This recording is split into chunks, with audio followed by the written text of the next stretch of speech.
Boa noite a todos.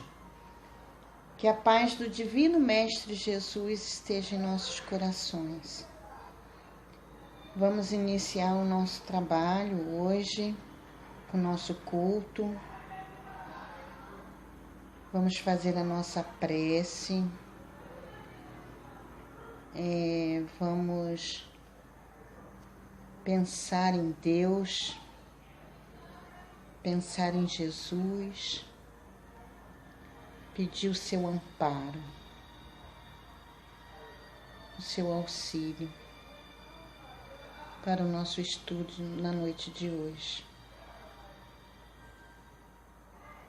Senhor Jesus, Mestre Divino, vamos iniciar mais um trabalho. Pedimos o teu auxílio, Senhor. E te agradecemos também essa oportunidade de estudar o teu Evangelho, fazer a nossa reflexão na noite de hoje. E em teu nome, Senhor Jesus, vamos iniciar os nossos trabalhos. Fica conosco, hoje e sempre, e que assim seja. O nosso capítulo hoje, do livro O Evangelho segundo o Espiritismo, é o capítulo 4, e tem como título: Ninguém poderá ver o reino de Deus se não nascer de novo.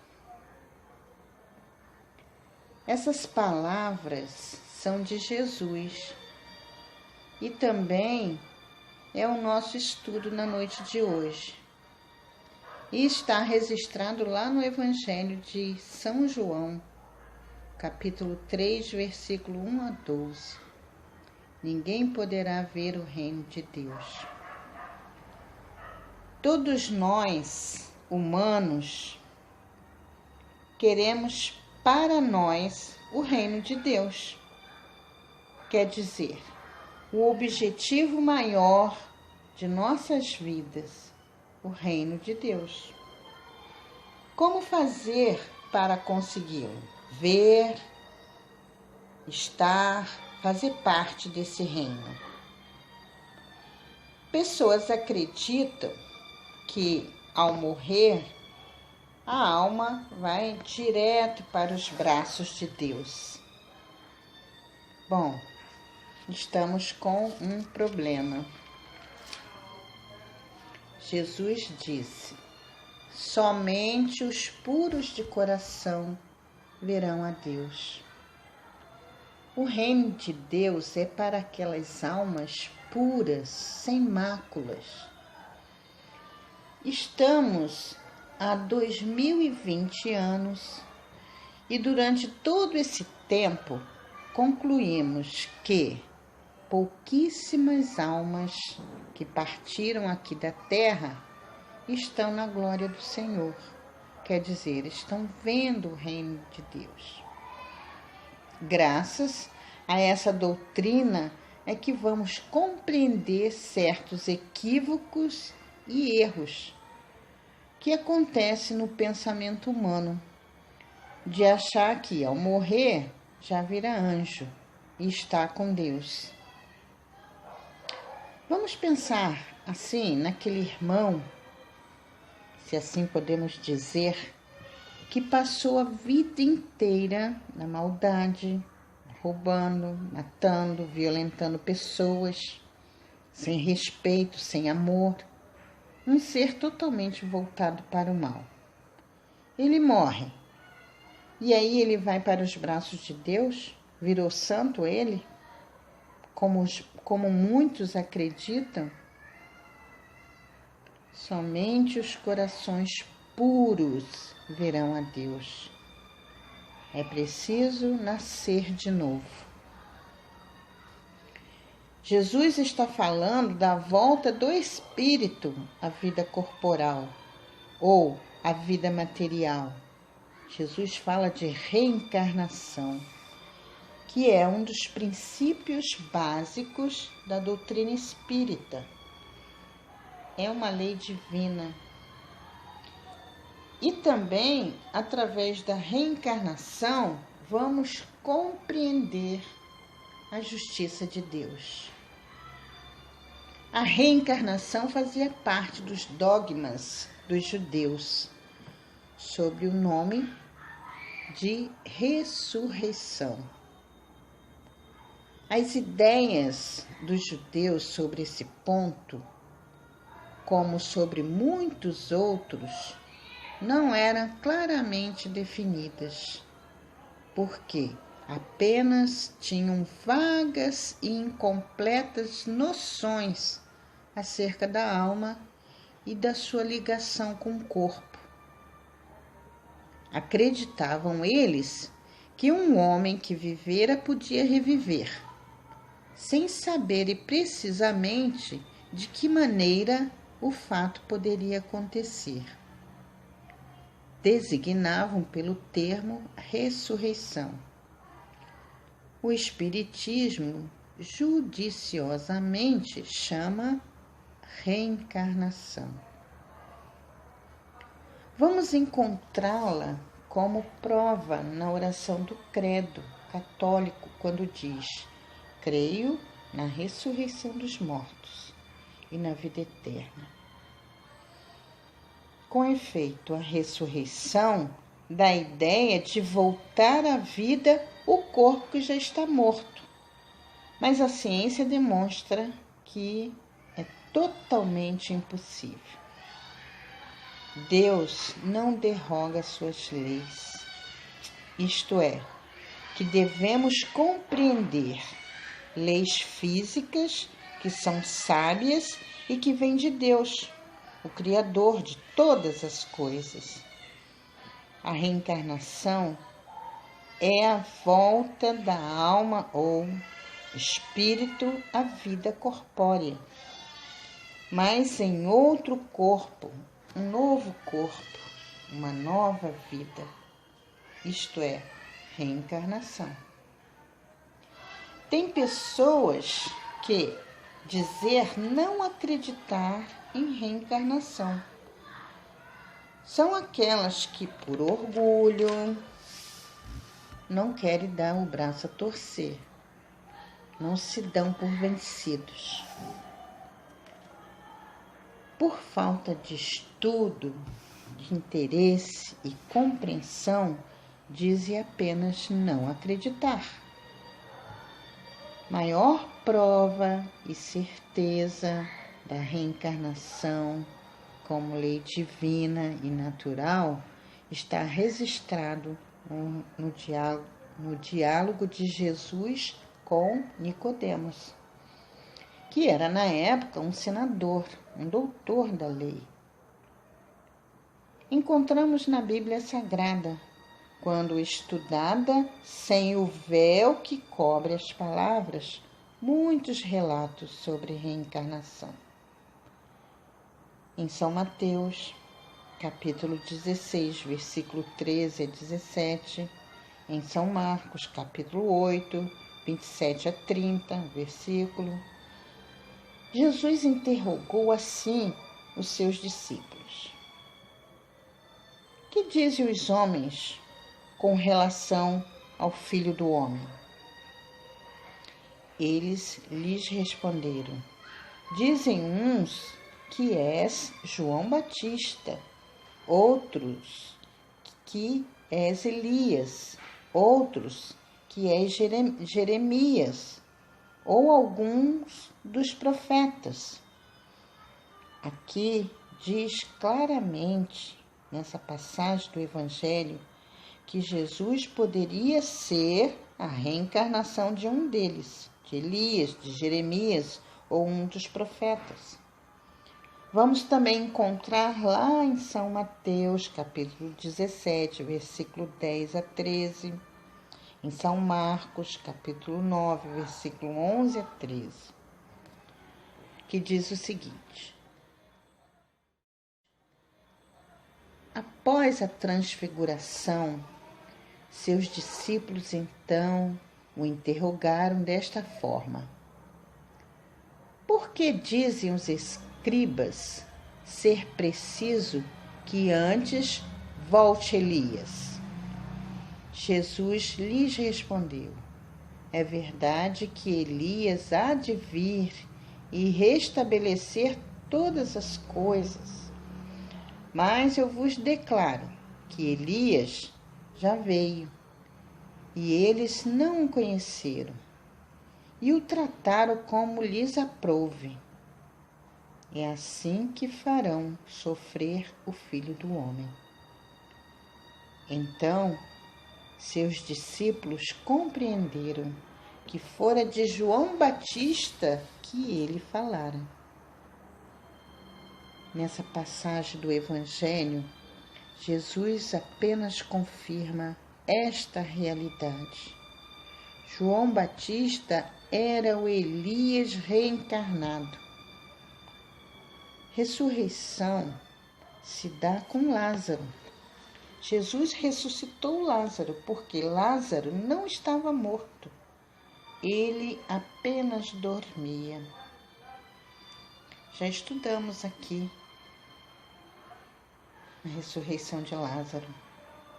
Numa linguagem bem simples, podemos dizer que reencarnação é coisa de Deus. Jesus ainda diz assim para Nicodemos: mas se não me credes quando vos falo das coisas da terra, como me crereis quando vos falo das coisas do céu? Ouça aquele que tiver ouvidos de ouvir. Essas palavras que Jesus tanto repetiu, claramente dizem que nem todos estavam em condições de compreender certas verdades, tanto naquela época como nos dias atuais. Quando Jesus fala para Nicodemos das coisas do céu, ele está se referindo que de lugares espirituais, de outros planos além da terra, de regiões celestes, da vida espiritual, que são as coisas do céu, da pluralidade das existências, da pluralidade dos mundos habitados, são as coisas do céu, da existência do espírito como individualidade que pode por hora estar num corpo carnal ou fora dele, são as coisas do céu. No Antigo Testamento, exatamente em Isaías, capítulo 26, versículo 19, ele diz o seguinte: aqueles do vosso povo a quem a morte foi dada viverão de novo. Aqueles que estavam mortos em meio a mim ressuscitarão. Neste trecho de Isaías, no Antigo Testamento, ele está afirmando a reencarnação com o nome de ressurreição. Também vamos encontrar no Antigo Testamento, exatamente lá em Job, capítulo 14, versículo 10 e 14. Mas, quando o homem há morrido uma vez, quando o seu corpo, separado do seu espírito, foi consumido, que é feito dele? Tendo morrido uma vez, poderia o homem reviver de novo?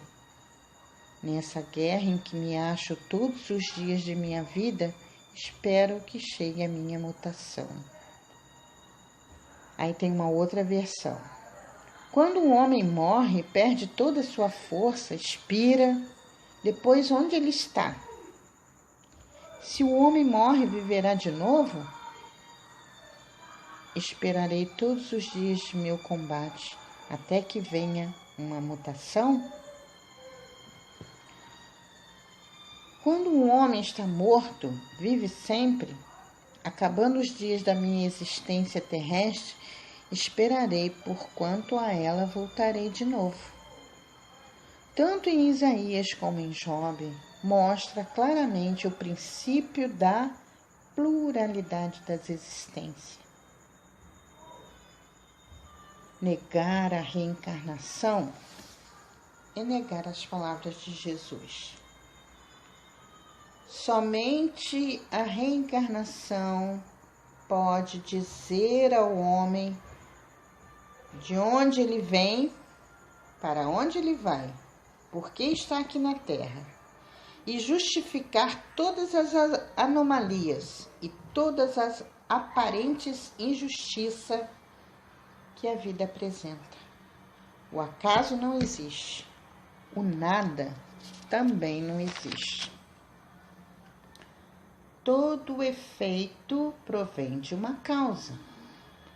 A reencarnação é uma prova do amor de Deus para seus filhos em humanidade.